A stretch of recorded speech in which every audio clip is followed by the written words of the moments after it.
You wanted the best.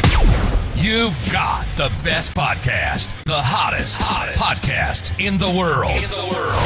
The Chris Voss Show, the preeminent podcast with guests so smart you may experience serious brain bleed. The CEOs, authors, thought leaders, visionaries, and motivators.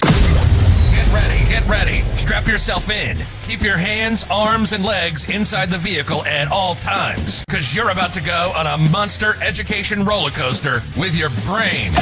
Now, here's your host, Chris Voss.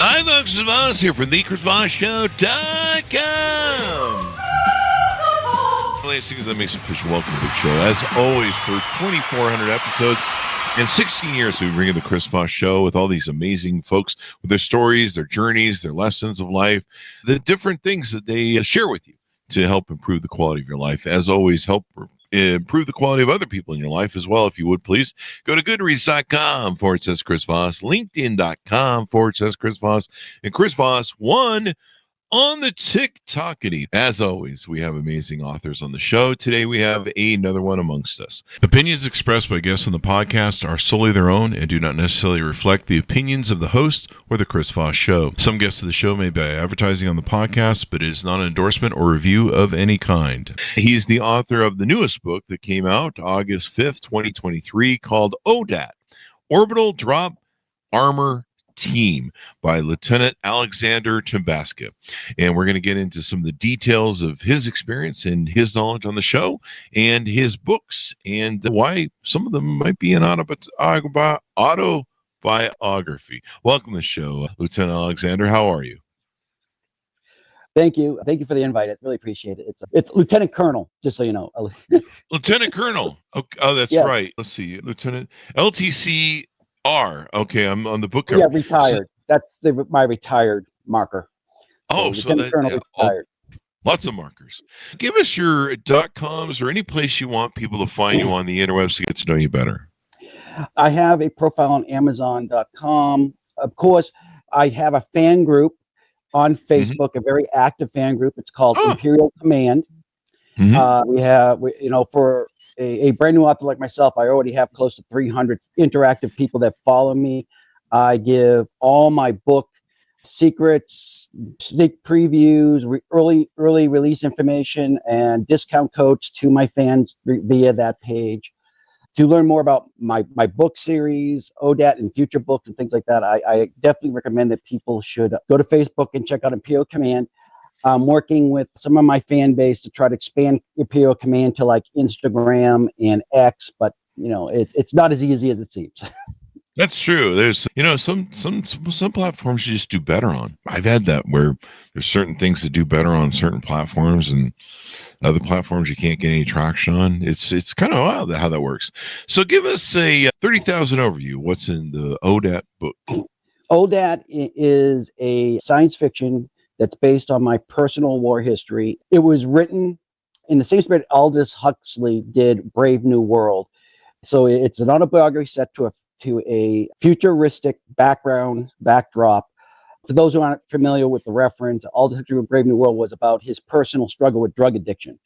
Most people don't really know that. So a very famous sci-fi author I met really encouraged me to write. And when I try to push back saying I'm not a writer, I'm not a creator, I'm a guy who sits in a giant 80-ton beast and shoot big guns, he dropped that reference on me, and I'm kind of like couldn't argue with him, so I had to write the Odat series.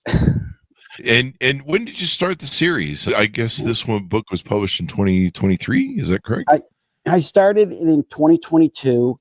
The book series first started out as my way to contribute to the veteran community to help, because I talk about things we have to deal as individual soldiers and the dark side that comes with it and how to cope with it. So it started out with that, and I kept with that theme across the book series, where it's definitely not, I don't go into the Hollywood flashbang type of it. It's more of, there's action, but I also talk about the aftermath of what people go through after a battle.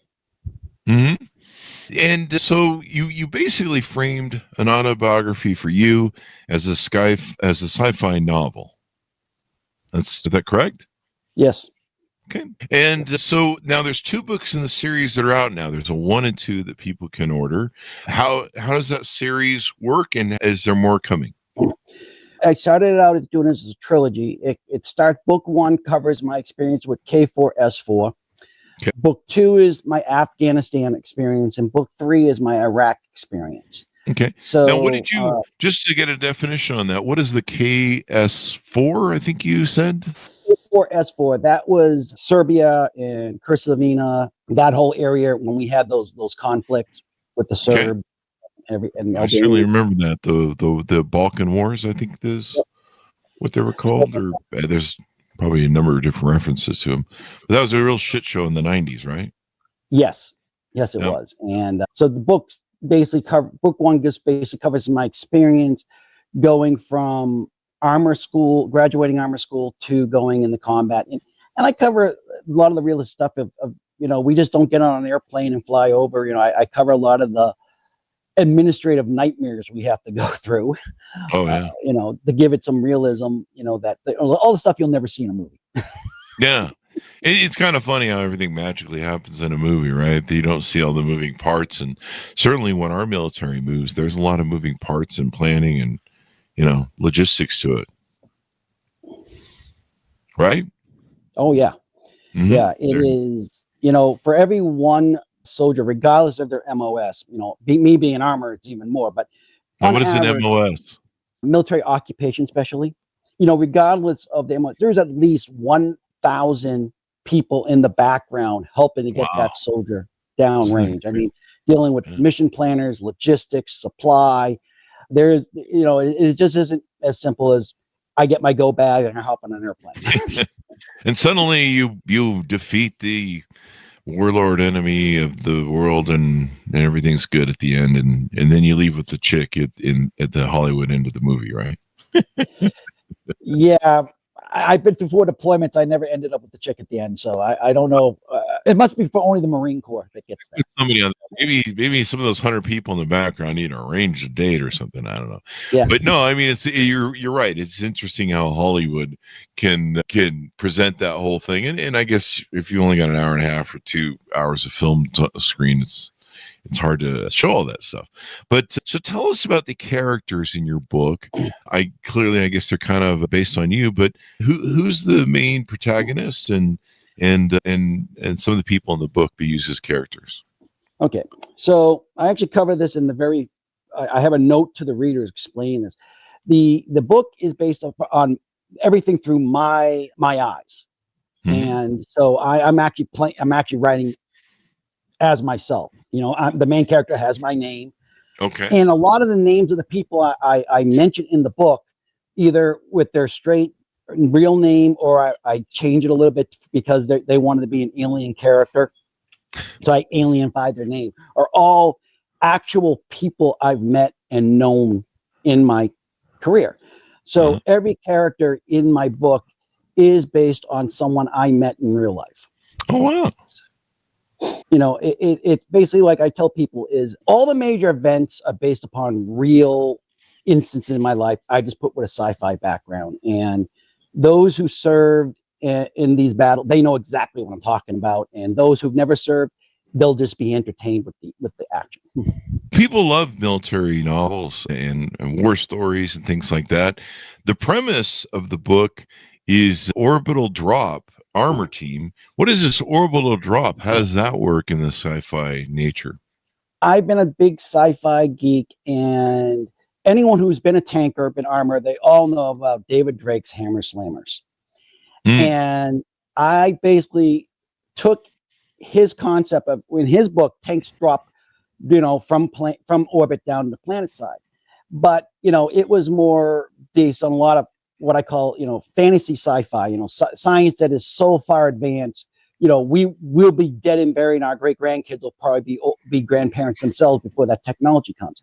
So I got out my physics book, my slide rule, and I said, okay, if we were going to drop a tank from orbit, how would it be done? And I basically gave a very scientific, very physics-based method of how tanks are basically dropped from orbit onto planets, and they create the beachhead. Oh, wow. So it's everything's very plausible. Pretty much in my book, the science fiction technology is, if money was no option, we had no money was an option, this would be technology we would have by 2030. This sounds like fun. That's basically how I did it. Some true hardcore sci-fi fans have written me. They said they feel that that's not science fiction. They wanted to see, science, but I wanted my book to be something people can relate to. I want something to feel that they can say, yeah, I can see that in 5 years. And so I wanted it to be more human, more realistic than, sci-fi fantasy, with people, people who fly spaceship that yet uses some magic to choke people. So I didn't want to go that way. What demographic seems to be your largest readers group? It sounds like you built a good Facebook support team for the book, which a lot of authors should do. Yeah. 90% of my fan base is military, of veterans or active duty. A good 5% is government civilians who people who work in government. And that's not only in America, that's across the world. So I have like Australian fans, British fans, German fans. So that big chunk is that breaks. And the rest of my fan base is just pure science fiction people who never served. They just like science fiction and they like military sci-fi. And that's the rest. So a very large demographic is military. What do you think attracts people to the details? Is it because you're writing, a lot of military experience that was real that you had, it has a realism to it, or what? I think it's because I'm very real military. It's like, even in the movies, you'll see things like,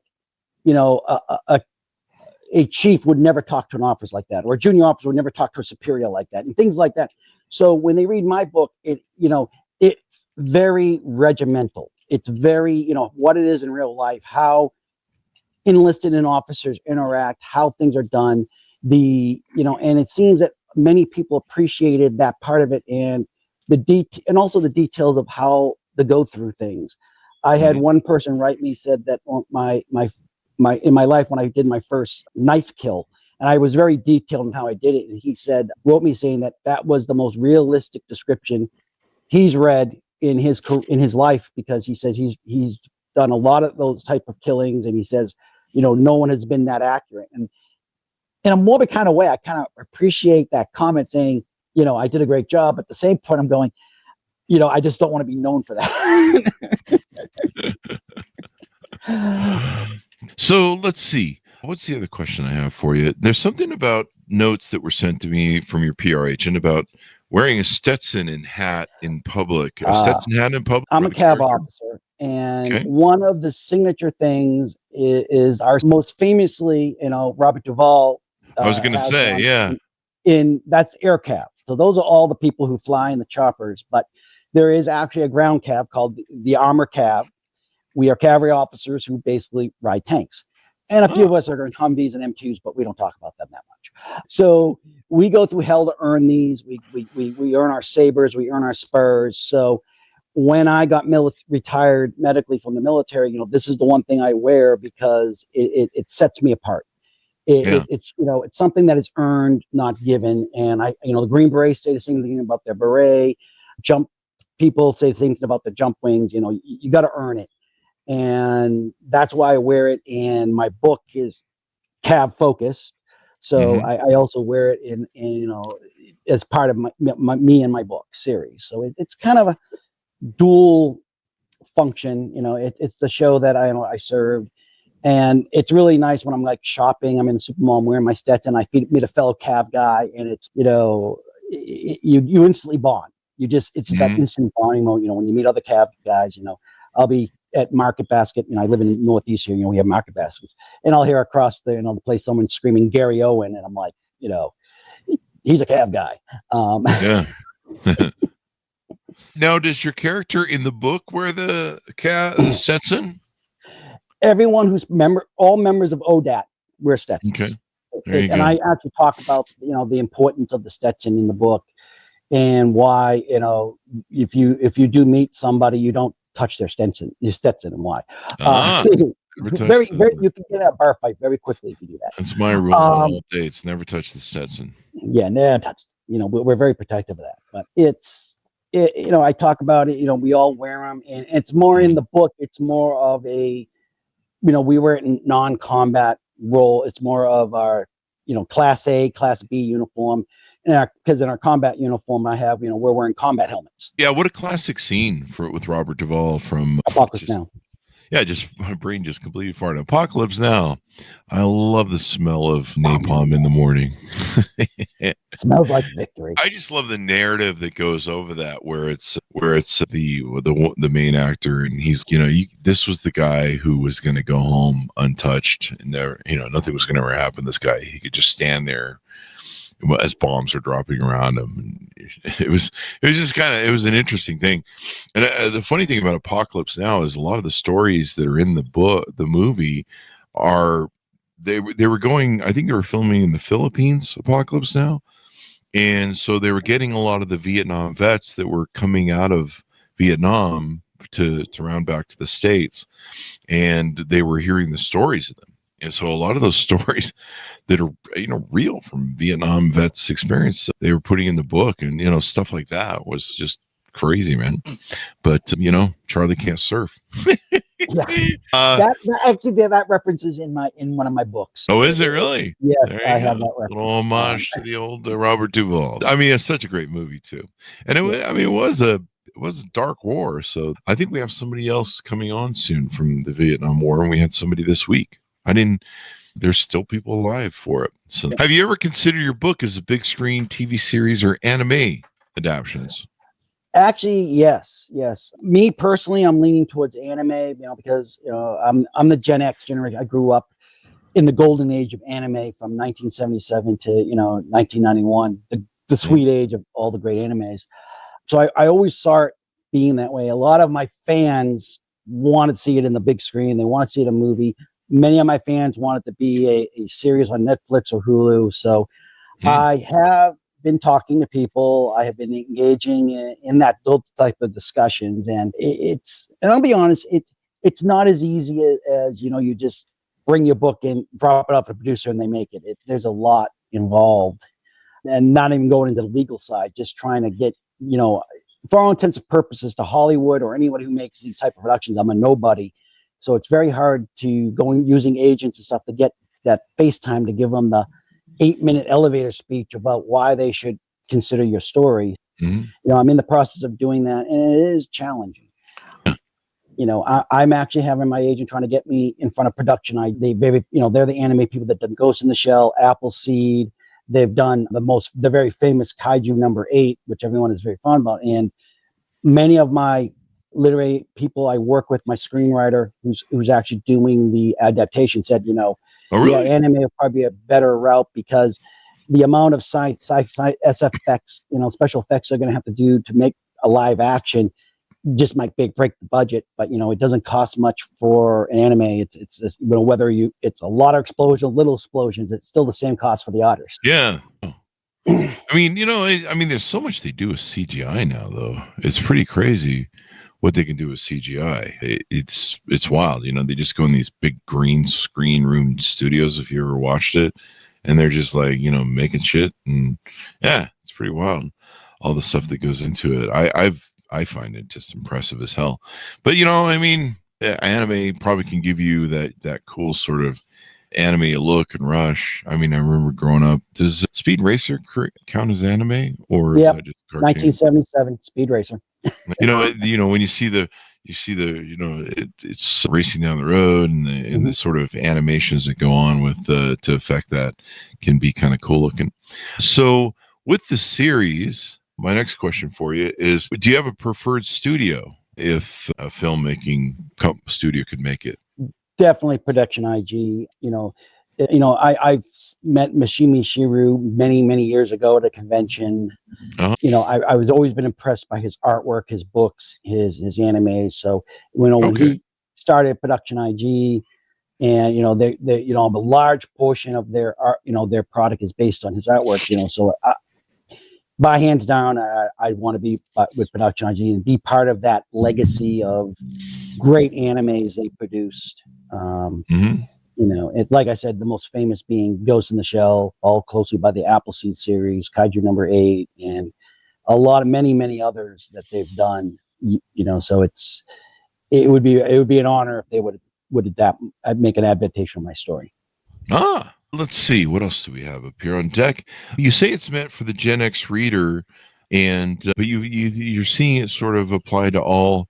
Why do you think it targets Gen X and they identify with it so much? A lot of the references in the book is from the Gen X. I make references to Buck Rogers, Star Blazers. Yeah, you got to know those references. Force 5, Guy King.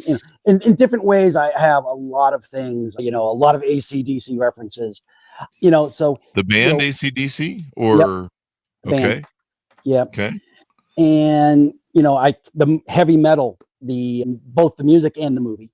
It was a lot of iconic things that people who grew up in the, they were growing up in the 80s and early 90s, they know exactly what I'm talking about, where the newer generation, they'll probably have to Google half the stuff I'm talking about. You got to Google it. So tell us a little bit about yourself, your life, your background. Obviously, you spent some time in the military, but tell us about some of your experience of life. And then also, when did you start writing, or knowing you kind of had a knack for it? Okay. I entered the military at 17 and a half. I spent my whole adult life in uniform. 28 years. I've done 6 years enlisted, made staff sergeant. I went to officer candidate school, became an armor officer. As enlisted, I was a red leg, also known as a gun bunny. I worked in field artillery. Bunny? Yeah, they're called gun bunnies. Okay. And I know if there's any red leg listening, they're probably laughing their ass off right now. Then I went into armor, and John Wayne had a little bit of effect on that, because when I was growing up, I saw a lot of the John Wayne movies of him, in the cavalry, Fort Apache, things like that. So I grew up with John Wayne too. Yeah. So I went Cav, and and I spent a lot of time there. I was deployed 4 times, S4, K4, Afghanistan, Iraq. Most, like some of them have been back to back. Like literally, I didn't even get to go home from Afghanistan. I went from Afghanistan to Iraq. It's just how it was. My wife has been very supportive, very helpful. I met her just after becoming an officer. And, we had the perfect marriage. We never fought once for the first 5 years we were married, because I was deployed for those first 5 years. So we're the first couple to ever last that long without having an argument. Good for you. Yeah. When you're not around, it's, it kind of makes things easier. So she's been very supportive. We had a daughter back in 2010. She was murdered when I was on my 3rd deployment, and that was painful. And but luckily, I was blessed with a second child. Her name is Odat. She was born 5 years later in 2015. So I get to enjoy my life, sharing my life with her. She loves my Odat series. She keeps begging me, Daddy, when can I be a character in your book series? And I'm like, maybe when you're older. But she's one of my biggest fans, and it kind of gives me that little daddy thing. I like it. My daughter loves my work. She even says to me, Daddy, I want to grow up to be a tanker. And of course, that I pull my chest out. It's like, yeah. How I got into writing, it's really funny.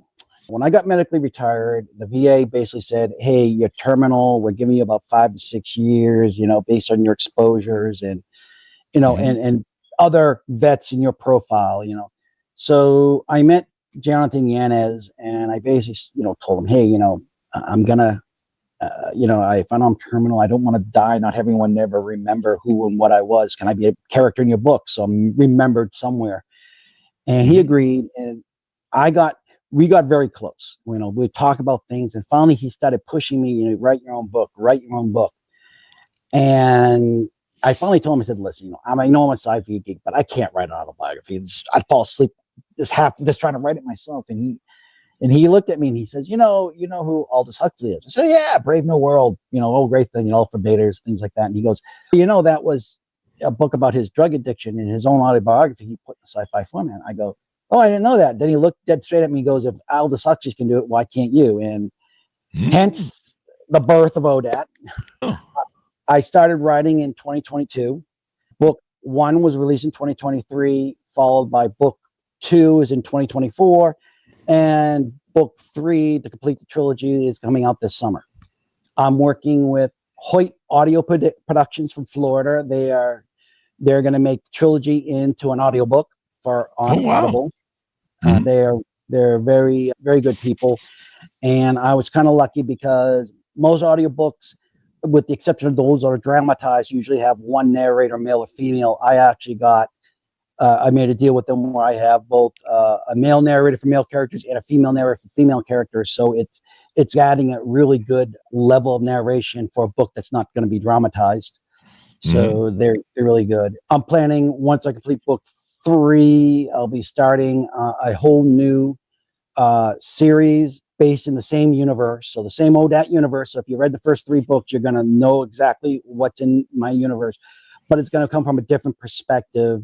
It's going to be 100% fictional, but it's that I'm also with that series. I'm going to be working with the very famous anime artist, Steve Bennett.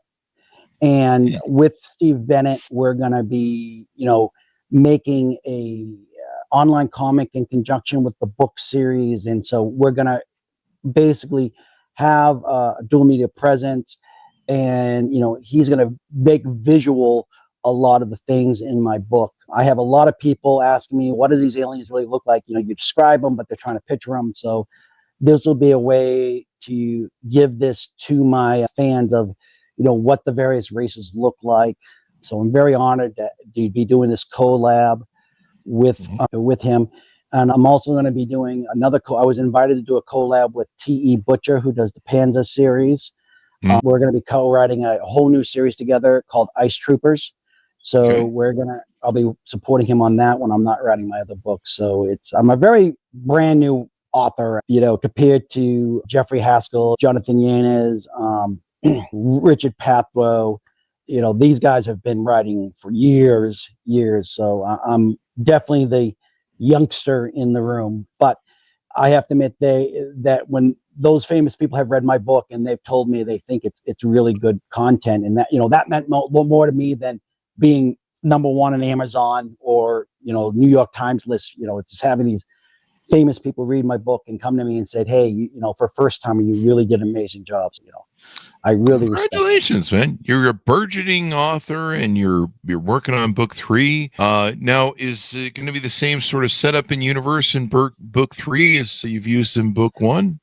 Different planet. It's going to be on a desert planet, because it's going to be mainly focused on Iraq. So, there's some Dune references. Sorry, folks, but there's going to be some Dune references because I'm on a desert planet, and it just, the Gen X in me, I just had to make those references. But so it's going to be on that world, and it's going to have a different dynamic to it. It's going to be seeing things from a different perspective, because by the time I went to Iraq, I'm much higher ranked, so I'm more in the, I'll be talking about the mission planning phase of things and how we do the landing and how we do the actual assault, versus book 1, where I was more of the, being a platoon leader. I wasn't part of the mission plan. My commander handed me the mission plan. I did it. It's a big difference between book 1 and book 3, how I change roles from being the executor to being the planner and executor. And there's a lot of dark humor in it. The dark humor is a theme through all 3 books, but some of my test readers really appreciate the very subtle humor. Some said it almost borders like that Monty Python line, because sometimes it's written at the right point in the right time in such the right type of context. It just is hilarious, they tell me. And I'll be honest with you, I don't even realize I'm doing it. If you've got that gif where the characters come to you and everything, like a lot of people have that, they come to them and they're familiar with what's going on and all that stuff. I mean, that's great. I mean, not a lot of people, I don't have that. None of my characters talk to me. Of course, I write nonfiction, but I'd probably write fiction if I had, we've had so many people come on the show that they're just like, yeah, the characters come to me and talk to me. And I'm like, God, I wish I had that going on. Who's the favorite character in the book that your readers tend to resonate most with? This is kind of funny. There's a character called Gunny. She's a female Gunny sergeant in the Marine Corps, and a lot of people love her. They flock to her. And then there's another character who takes second place. She's a anamorphic fox-based species, not a furry. I want to say that right now, folks. She's not a furry, but she has a fox tail, fox ears, but everything else is human. She has a following, number 2. Okay. And then the third place is not my character, but my character's AI. Everyone loves my character's AI. And I ask people, where do I rate in, my actual character? And I'm like 5 or 6 in the list. It's, and the one thing is what a lot of the fans have come to me. The reason they like the book is that even though the book is about me, I'm not the hero of the stories. I talk about all the screw ups I've done and survived. So it's most people think, oh, if I'm going to write myself a book, I'm going to be the hero. I'm going to be the John Wayne. Actually, I'm not. I give those who really did the work the credit, and I'm just, and I'm very honest about it. I'm here today because of dumb luck. I mean, some of us, I think we all are kind of in a way when it really comes down to it, right? Right. I mean, just surviving in life is kind of dumb luck. There's probably a million times where, you might, make the wrong turn or miss that car by just a few milliseconds, et cetera, et cetera. And, there's been a few things times in my life where things have been kind of weird. Let's see. The next question I had for you was, with the books, are you going to branch out into other areas of sci-fi? Yes. After I finish my branch off from this book, the next book series I have after Odat, which I'm going to call Imperial Privateer. After the Imperial Privateer series, I'm thinking about doing a dark, heavy metal urban fantasy type storyline. Trying, not. It basically is like in the same spirit of the series called Bastard. So, having a character like Dark Schneider and that type of world, I want to try to branch and explore that part of it. But I'm also in the pure military sci-fi, Imperial Privateer. I'm going to do another book called Old Man. Right now, this is just a temporary title. I call it the Old Man War series. It's going to talk about a retired guy who goes to a planet to retire, just wants to be left alone, and everything keeps bringing him back to having to fix the problems. That's going to be probably my third series I'm going to go on to. But Imperial Privateer, which is going to be the next one after Odat, I think I've had a lot of fans embracing that, and I'll be frank, I don't think my fan base will allow me just to stop at book 3 on that series. Uh-oh. They're going to probably want books 4 and 5, just from the feedback my fan base has been giving me.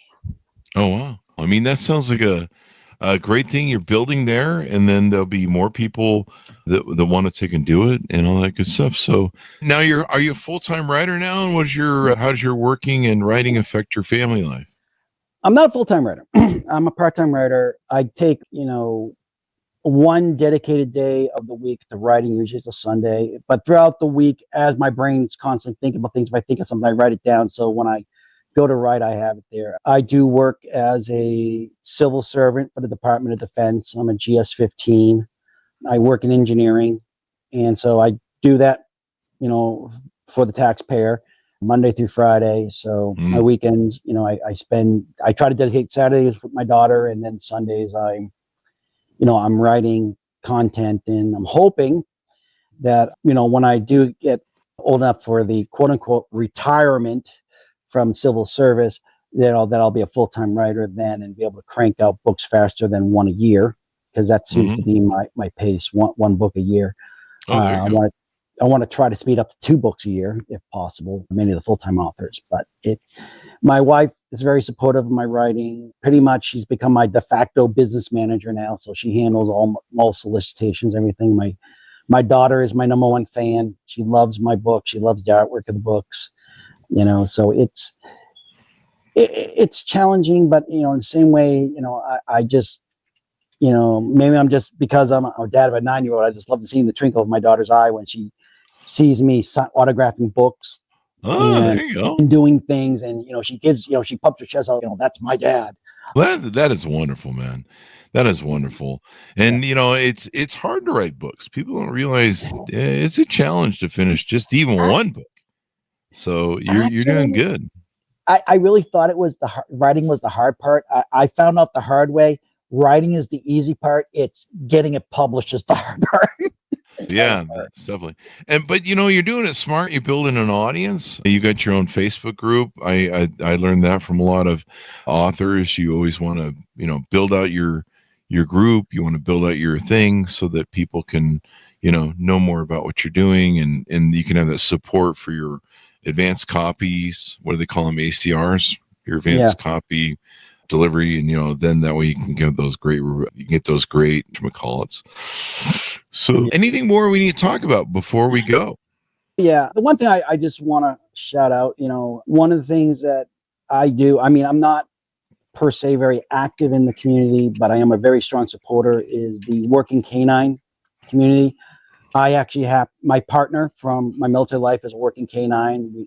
She was in Fallujah, and I try to donate a portion of my royalties that come back to me. I do donate to working canines so they can get a home when they're retired, so they're not, put down. So I really, so tell everyone who's watching, if you're interested in getting a pet, please consider the working canines. They are loyal. They're lovely.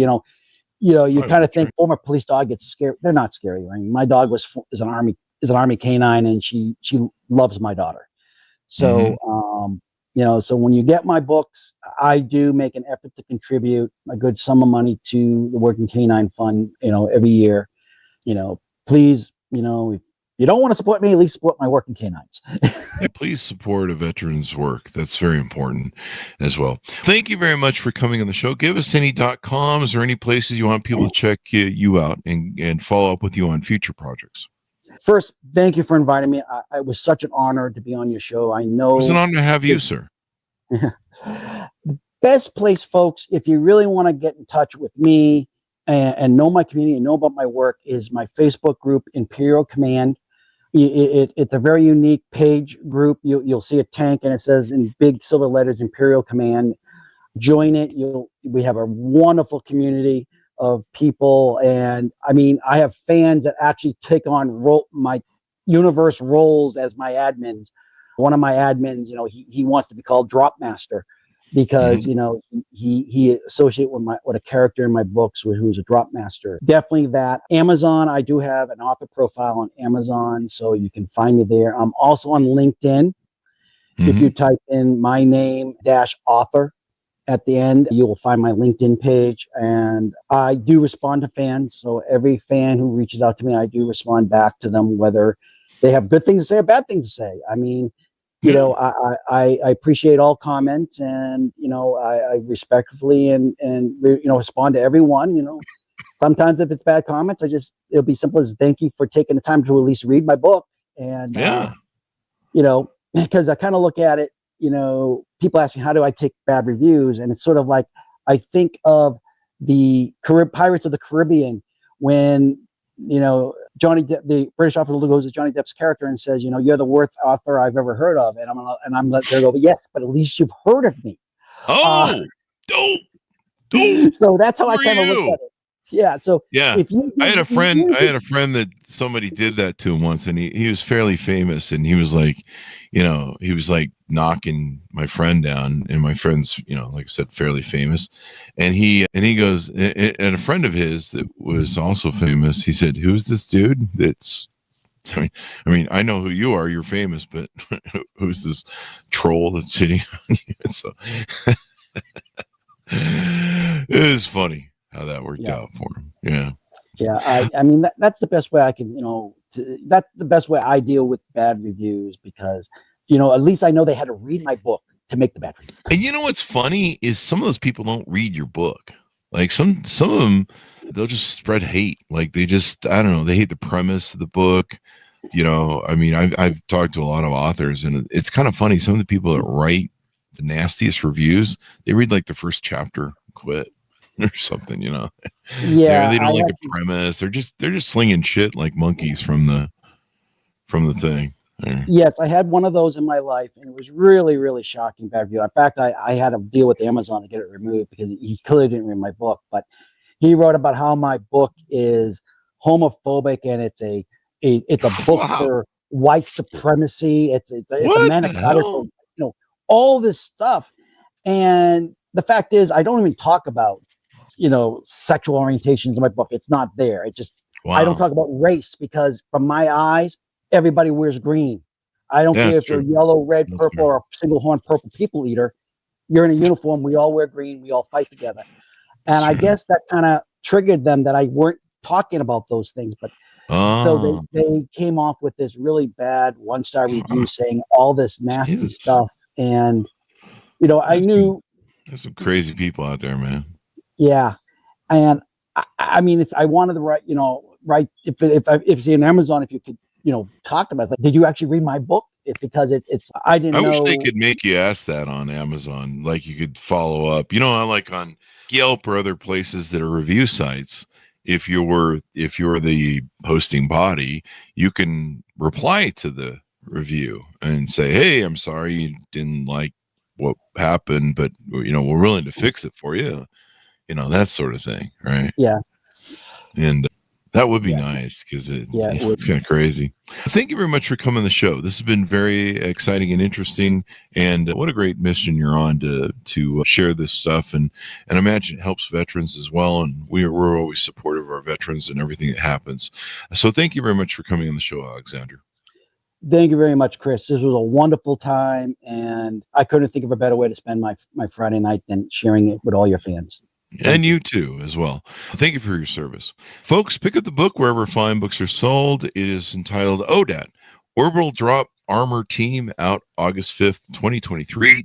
Pick up the second book that's out and watch for the third. So thanks so much for tuning in. Go to goodreads.com/Chris Voss, LinkedIn.com/Chris Voss, Chris Voss1 on the TikTok, and all those crazy places on the net. Be good to each other. Stay safe. We'll see you next time.